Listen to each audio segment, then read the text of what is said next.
Campus EduRénov, le podcast de la rénovation du bâti scolaire. Un programme EduRénov en partenariat avec Rénovacteur. Bonjour, bienvenue à tous. On est toujours en direct du campus EduRénov ici à l'école du Breuil et avec un temps magnifique. On va partir du côté de la commune de Meung-sur-Loire avec deux experts. Hervé Dalmat, bonjour. Bonjour. Vous êtes conseiller délégué au bâtiment. Absolument. Bienvenue à vous et vous êtes venu en compagnie de Didier Belin. Bonjour Didier. Bonjour. Vous êtes directeur des services techniques.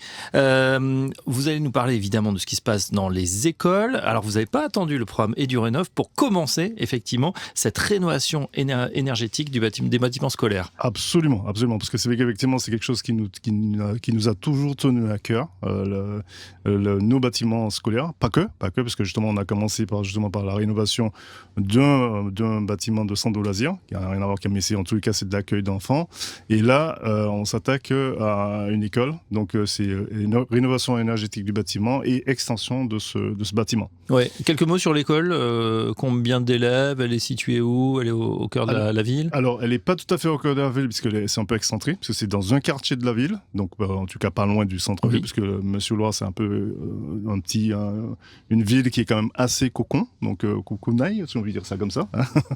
et donc, du coup, c'est une école qui a, il y a combien d'élèves? Il y a... un peu plus de 300 élèves, 1000 mètres carrés de bâtiments. Des petits, des grands, quelles classes? C'est un groupe C'est un scolaire. groupe scolaire. On a maternelle, élémentaire et on a aussi un centre de loisirs. Du moins, il n'y a pas un centre de loisirs, mais plutôt un périscolaire. Très bien. Matin et soir. Ouais. Ok, comme on est ici sur le campus EduRénov, vous avez assisté bien évidemment très attentivement à ce qui s'est dit, les masterclass.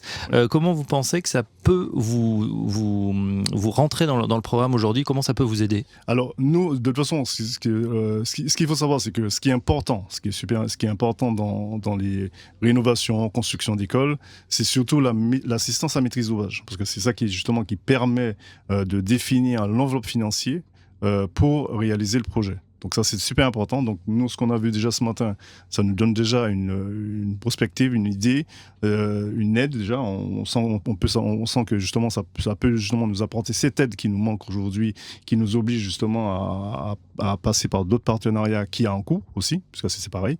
Et ça, en passant justement par EduRénov, ça nous permettra d'avoir cette expertise.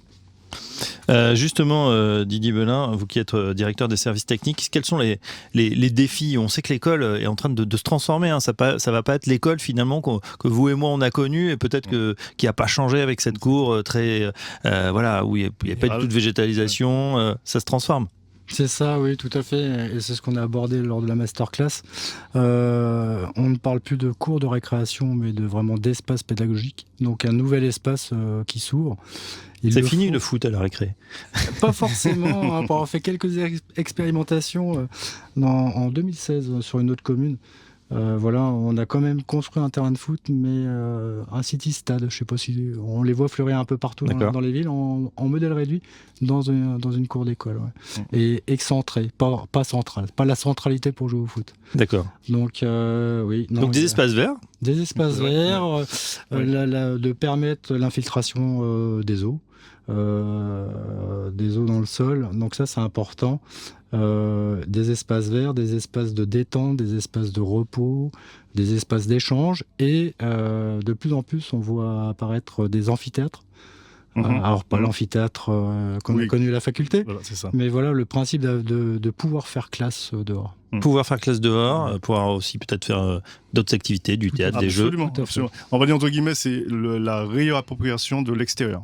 C'est un peu ça, c'est qu'en fin de compte aujourd'hui, la partie extérieure devient, on va dire entre guillemets, une extension des salles de classe avec un usage autrement. Oui. Est-ce qu'elle pourrait également, ces nouveaux espaces, qui pourraient servir à d'autres parties hors école, à d'autres associations Alors, c'est une très bonne question, ça. C'est vrai qu'effectivement, c'est quelque chose alors, on ne s'est pas posé la question uniquement à Meung-sur-Loire, parce qu'on n'a pas trop ce problème-là sur Meung-sur-Loire, parce que c'est vrai qu'effectivement, c'est une commune qui n'est pas urbanisée comme sur d'autres collectivités qui est très urbanisée.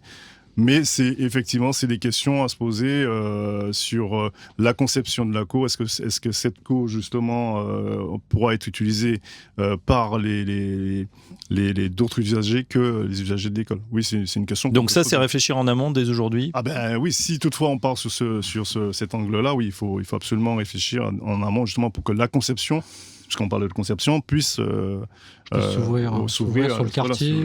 Voilà, sur c'est ça. Didier Belin, justement, à part les vacances scolaires, certes qui sont longues, mais c'est quand même un défi de faire cette rénovation alors que c'est un établissement ouvert au public, et s'il en est public, nos enfants, peut-être les plus importants. Comment on fait cette difficile équation? Comment on la résout? Eh ben, je suis impatient de le savoir. Effectivement. Est-ce qu'il y a des pistes de réflexion là aujourd'hui sur ce campus Edurénov qui vous expliquent, ou peut-être des pairs qui ont déjà fait cette expérience? Alors, c'est ce que je viens chercher comme question, parce qu'effectivement, la plus grosse période reste vacances scolaires d'été, mais les entreprises, au mois d'août, souvent, sont fermées. Sont pas là non plus. Sont pas là. Donc, ça peut être compliqué. J'ai suivi une rénovation de cours d'école dans une commune du Loiret qui s'est phasée sur 2 années. C'est ça. 2 années. Et souvent, c'est comment on arrive à hiérarchiser les travaux pour laisser quand même un espace de vie à ces enfants pendant la durée. Après, ce qui est intéressant et ce qu'on a vu là dans la première masterclass, c'est le partage. Ça peut être ça peut être un suivi pédagogique, l'équipe enseignante de la vie d'un chantier. En direct. Donc je pense qu'en termes de communication, il y a des choses à mener aussi. Donc projet pédagogique sur le chantier? Sur le chantier, aux abords du chantier, comment ça se déroule, comment ça se crée. Donc comme on les prend directement à la concertation, donc ça c'est intéressant. Mais après, au même titre que certains sujets qui sont traités sur l'ensemble de l'année, un chantier avec l'impact l'impact écologique et tout, le résultat qui en sera mené peut être intéressant à mener pour une équipe pédagogique, je pense. Ouais, ça sera échangé avec Canopé. À suivre, justement, ce qui va être fait sur votre commune, Mans-sur-Loire. Merci, en tout cas, d'être passé par notre studio pour ces défis qui sont colossaux, en tout cas. Merci. Hervé Dalmat, je rappelle que vous êtes conseiller délégué au bâtiment, Didier Belin, directeur des services techniques donc de Mans-sur-Loire, et à très bientôt sur Rénovacteur. Merci beaucoup. Campus Edurénov, le podcast de la rénovation du bâti scolaire. Un programme Edurénov en partenariat avec Rénovacteur.